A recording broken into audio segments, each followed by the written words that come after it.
already in slideshow motion. So before we start, I'd like to honour the artist of our Deadly ABCD artwork, which is Josh Wanganeen from Dungala Dreaming. And the artwork represents strength, yarning, and connection. And Josh does some really deadly digital art, which is what we've got here. So the Deadly ABCD team is myself, Dee, and Jodi. And where it came from was initially some yarning with Jodi around just ABCD and what that could look like in Aboriginal communities. And the more conversations we had, we felt that there was some energy. And when we shared it with Dee, she was absolutely all over it, that there was some energy around actually creating this thing called Deadly ABCD. And it didn't come quickly. It was 5 years in the process. And it was because we all work and live in different parts of Australia. It was sort of coming together when we could, when we had a moment to actually consider what it would look like and how did we break down bits of ABCD and what did that mean and how did we translate that for Aboriginal communities or First Nations communities here around Australia. So after lots of conversations and playing around with what it could look like, we actually had our first launch. We were already, 2020 was going to be the year for Deadly ABCD, and of course COVID came. We launched it with a group of community members and elders in at KPMG in Barangaroo in Sydney late last year, and had great response and also some great feedback on, who else we should be talking to, what else is possible and all of those sorts of things. And then of course, Christmas break and thinking that we'd be on it in the new year, and it's been a little bit challenging. So, but that's really where it's come from. So it's been a bit of a journey, lots of conversations and emails and things like that. Till we got to the point where we actually had a little bit more of an idea of what Deadly ABCD was. And it was really, for us, looking at a strengths-based way or an asset-based way of actually engaging with Aboriginal and Torres Strait Islander communities that was really deeply embedded in listening and getting to know communities, getting to know culture and story, and through the processes of Deadly ABCD, helping communities uncover their gifts, their strengths, and knowing that there's lots of resources that they're sitting on, and it's about rethinking the way we do things and thinking outside the square. So it's really about an approach to community engagement and development that focuses on the abilities and the potential, rather than sitting there with the problems and deficits, which is where most community development practices in Aboriginal and Torres Strait Islander communities. It's tell me what you need, and there's a lot of doing too. So it's really about supporting communities to think of those ways that they can address their concerns when they start to uncover the opportunities and come to a shared vision of what's possible for their communities, and that they aren't a problem that needs to be fixed, is that they actually have great potential and opportunities, and it's not always about funding and looking for the next grant to be able to do things. What is it that we can do on our own with the great resources and assets and strong culture that we have in our communities? Sean, I might just jump in there too and just say that from a service provider perspective as well, one of the things I observed when we started that yarn was the lack of take up from target groups to particular programs and things like that as well.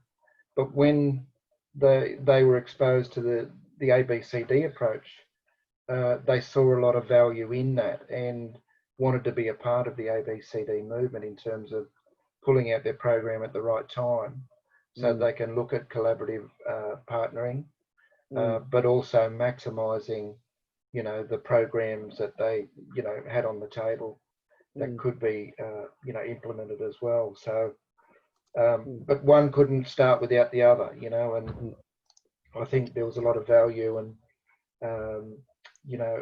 backing and emphasis put on ABCD, especially in the communities that I was promoting it in around the New England Northwest, and and people still think, it's such a fantastic opportunity for community.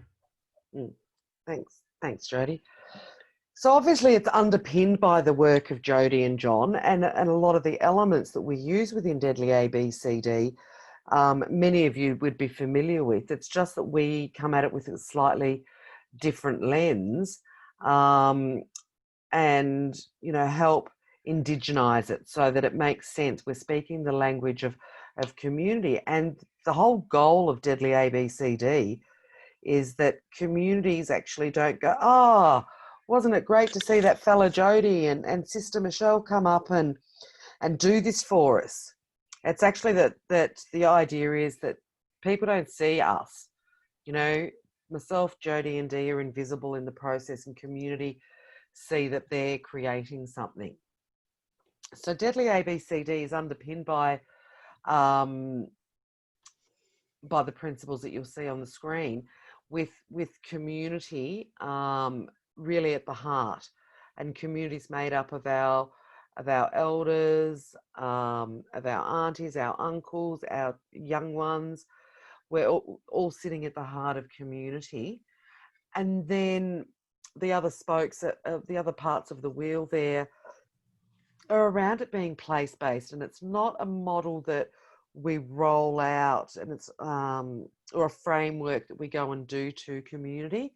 It's actually about that deep listening to understand that sort of outer ring, to make sure that everything is community owned and led, and it's initiated by them and only supported by us, that we're understanding local history, we're listening to culture and stories, we respect local law, LORE, not LAW, but it's in a culturally safe space that honours local leaders, that focuses on what the communities have, and builds relationships in a very two-way participatory learning model, that respects people's different learning styles, and really we're just a conduit to what they've already got, just helping people know that there are other ways, and we don't need to be looking for an outside service to come and do to us. We can guide programs in our communities that services offer, rather than services coming, rolling out the red carpet and going, well, look what we've prepared earlier for you. It's about having communities at the centre of that. So not necessarily saying that other outside programs aren't good, but they must be community owned and led, and not just a model that we tried to roll out that rolled out successfully in Port Augusta, and we go, great, we're going to roll out the same model in Alice Springs or the Kimberley, knowing that every community is very different. So that's an overview of the principles. Then how does it work? What does it look like? So we've developed the community map, which we work through, and it's all intertwines on each other. It's a bit like those of you that are familiar with fourfold practice, but it's about starting with that community invitation. So it's working with communities that we're invited into, rather than us going and getting funded and going, okay, we've picked these communities because we want to work in them. It's about encouraging communities to actually invite us there, and starting with that community yarning to actually understand what makes that community tick, what are the stories, the history, all of those sorts of things, you know, in community. And when we're doing that, it's actually remembering to celebrate those yarns, to celebrate the outcomes or the conversations that, you know, we're hearing that help us move into that community planning process. But and along the way, you'll see within the flower, we look at bringing together a community team, and so through those yarning conversations, help the community to dream, to realise what their priorities are, and support them to develop their own community action plan, or not may not necessarily even be a plan, but it might just be some community action that happens there. But it's all based around this common ground, which is community. Might just add there, traditionally in our culture, common ground was where two neighbouring tribes overlapped, and the ground or the space in between wasn't owned or had a power base to either party. And so that's how business got done in terms of negotiating or trading, or, you know, even holding ceremonies and, you know, coming to certain arrangements and agreements. So hence the term common ground in our mapping.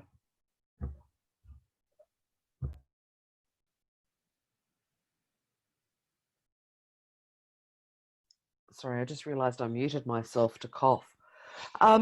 Jodi, did you want to talk about what assets look like in an Aboriginal and Torres Strait Islander community? Yeah, sure. So Michelle's already mentioned the individuals that exist in a community, and this is with any community, I guess, but more so where you've got you know, a cultural group of people. And in our case, we're talking about First Australians, Aboriginal and Torres Strait Islander people.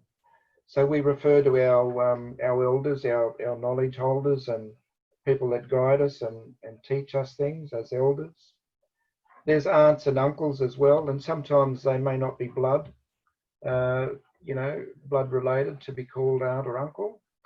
And in fact, the whole of the community are an important asset. So picking on you know, picking up on the small informal groups. It could be the footy club, the netball club. It could be, you know, the men's, women's, or youth groups. It could be, you know, the dance groups, volunteers.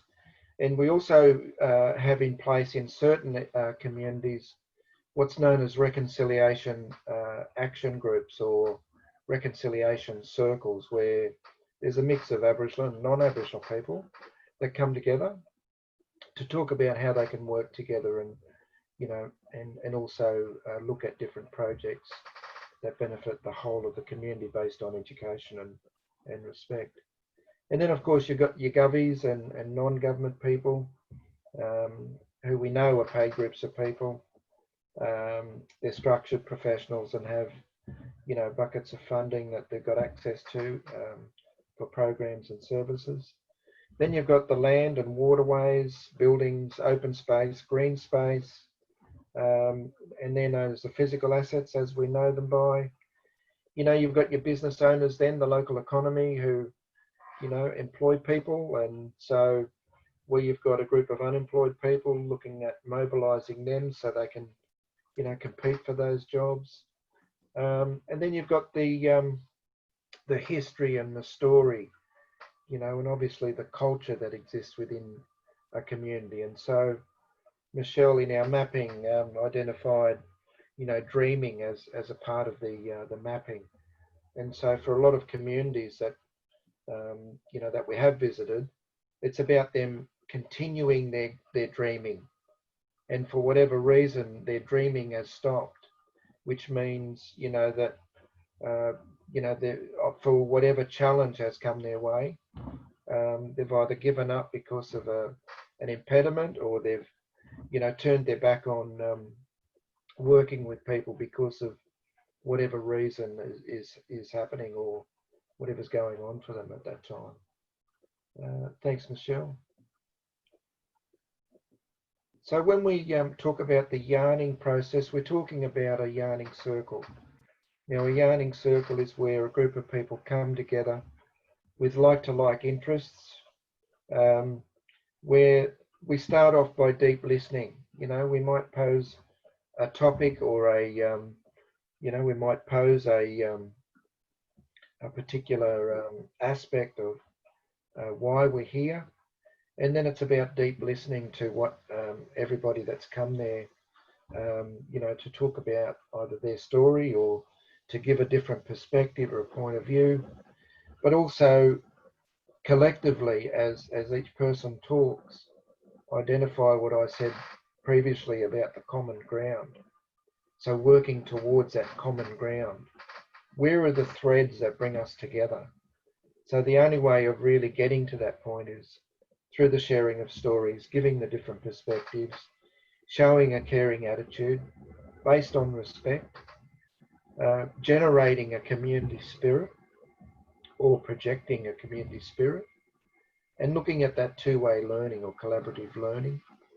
And obviously everybody knows that it's a safe space that they can come to, hence the protocol sitting in the middle, under a teach, learn, share and a strengths-based approach or foundation. And where we should aim, when this is applied, is obviously some key learnings would come out of this, but also some key actions that would attract people to work together on, which is, part of the essence of ABCD. So here's a couple of visuals on what a yarning circle could look like in the different settings. And look, it could even be under the tree or down by the river, in a car park. It doesn't necessarily have to be, what you see in the photos here. One's a corporate building, another one is with a community-based organisation, and another one is a purpose-built common area, if you like. There's timber offcuts there for seats and, rocks where a fire can be started.